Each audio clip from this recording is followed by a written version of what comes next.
Hey guys, welcome back to Critical Flick. Today I'm reviewing Self Reliance, now streaming on Hulu.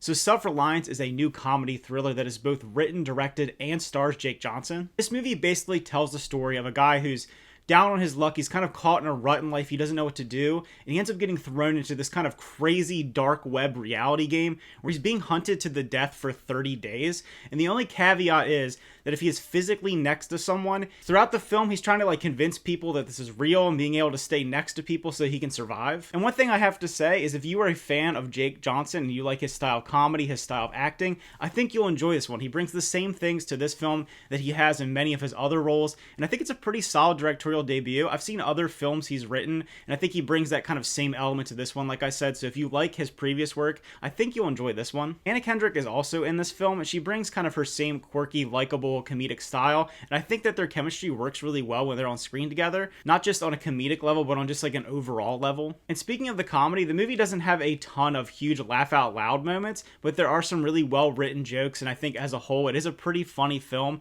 It's not, like I said, laugh out loud, so don't expect some huge raunchous comedy, because at its core, while this movie has kind of this wild, ridiculous premise, it really takes its time to slow down and tell the story of someone who's trying to discover who they are as a person and grow as a person. And by the end, we really get kind of a full circle character arc for our main character. And I actually think that element of the film is one of the best things about it. While some people may be going into this expecting a comedy, I don't think the comedic elements are really its strong suit. I think they work for the most part, but I think the messaging is kind of the unique thing about this story. Telling a story of someone who's just caught in a rut. Like a lot of people, you don't know what to do in your life. You're kind of spinning your wheels. You're living in the past. You're kind of expressing your trauma and you can't develop as a person.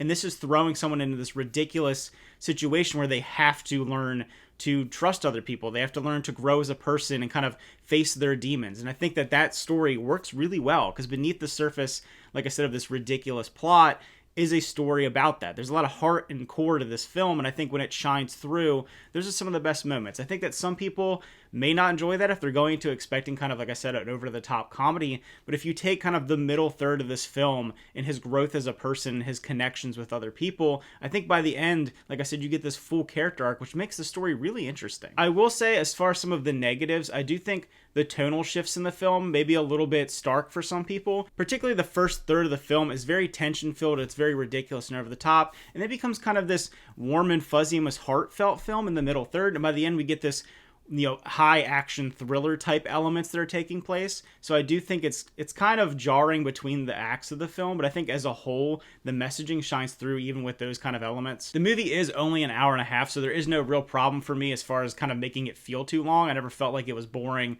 Like I said, it does slow down in the middle third, but I think that was important for a character development, understanding kind of the underpinning story of what's going on. So overall, I thought this was a pretty enjoyable little film with a lot beneath the surface. I think it's a solid directorial debut from Jake Johnson. So I'll be interested to see what he does moving forward. I think he has a unique comedic mind. I think having the kind of layers to comedy and kind of this dark humor helps elevate the film a little bit. So if you check this one out, let me know what you thought about it in the comments below. Did you like it less than me? Did you like it more? I always love to hear people's opinions.